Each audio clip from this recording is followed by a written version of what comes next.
नमस्कार। आप सभी हरि भक्तों को मेरा सादर जय श्री कृष्ण। आप सभी का एक बार फिर से आपके अपने YouTube चैनल सनातन की विरासत में बहुत बहुत स्वागत है। आज हम पवित्र पुरुषोत्तम मास के 13वें अध्याय की कथा राजा दृढ़धनवा की कथा श्रवण करेंगे, जो सूत जी महाराज ने ऋषियों को सुनाई थी। आइए शुरू करते हैं।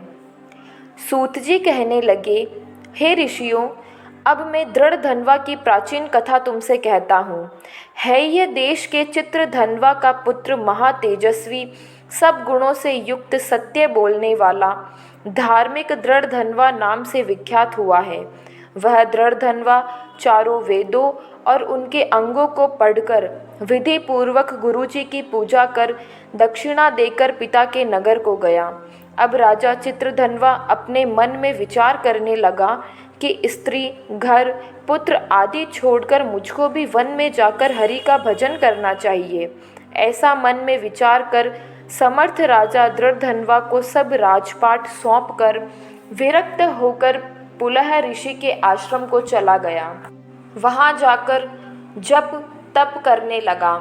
कितने ही काल तक तप करके चित्रधनवा हरि के धाम को चला गया। दृढ़धनवा को जब अपने पिता की मृत्यु को सुना, तब अपने पिता की सभी दैहिक क्रिया की और फिर राज्य करने लगा। राजा दृढ़धनवा की गुण सुंदरी नामक स्त्री थी। उसके 4 पुत्र हुए और चारुमती नाम की एक कन्या उत्पन्न हुई। उसके पुत्र चित्रवाक, चित्रवाह, मणिमान और चित्रकुंडल नामों से विख्यात हुए। एक समय सोते हुए उस राजा के मन में यह विचार उत्पन्न हुआ कि मेरा यह सब वैभव किस पुण्य के प्रभाव से हुआ। न मैंने कोई तप किया, न दान दिया, न कुछ हवन किया। राजा के इसी विचार में सारी रात्रि व्यतीत हो गई। प्रातः ब्रह्म मुहूर्त में उठकर यथाविधि स्नान आदि करके उदय होते हुए सूर्य को अर्घ्य तथा ब्राह्मणों को दान आदि देकर वह राजा घोड़े पर चढ़कर शिकार के लिए वन को गया। वहां उसने शिकार किया तो उसके बाण से घायल होकर एक मृग दूसरे वन में भाग गया। घायल मृग के शरीर से गिरते हुए रुधिर के निशानों से राजा दृढ़धनवा भी उसके पीछे पीछे गया, पर थोड़ी देर में मृग राजा की निगाहों से ओझल होकर कहीं छुप गया।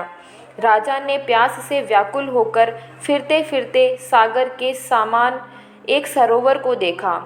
वहां जाकर उसने पानी पिया। वहीं उसने अत्यंत घनी छाया वाला वट का वृक्ष देखा। उसकी जटा में घोड़े को बांधकर राजा वहां पर बैठ गया। वहां पर मनुष्यों की वाणी बोलता हुआ एक तोता आया। राजा को अकेले बैठा हुआ देखकर वह शुक बार बार एक ही श्लोक बोलता रहा।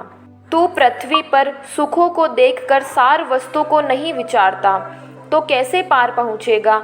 ऐसे उसके इन रहस्यपूर्ण वचनों को सुनकर राजा को यही सोच हुआ कि बारंबार यह शुक ऐसे वचन क्यों कहता है। क्या यह शुकदेव जी हैं जो मुझ मूढ़ को संसार सागर में डूबे हुए देखकर मुझको श्री कृष्ण का भक्त समझकर मुझ पर कृपा करके उद्धार करने को आए हैं। वह इसी विचार में था कि पीछे से उसकी सेना आ गई। वह तो राजा को उपदेश देकर अंतर्ध्यान हो गया और राजा अपने नगर में शुक के वाक्यों को स्मरण करता हुआ जा पहुंचा। महल में जाकर एकांत बैठ गया। उसने भोजन छोड़ दिया। वह निद्रा रहित ही पड़ा रहता, किसी से बोलता नहीं। रानी ने आकर उसे प्रेम सहित कहा, उठो, उदास क्यों हो। किंतु राजा न बोला। स्त्री के प्रेम निवेदन को ठुकराकर राजा बहुत समय ऐसे ही चिंतित और दुखी रहा। 13वां अध्याय यहीं समाप्त होता है। अब इस कहानी को हम आगे श्रवण करेंगे 14वें अध्याय में। आज के लिए बस इतना ही। जय श्री कृष्ण।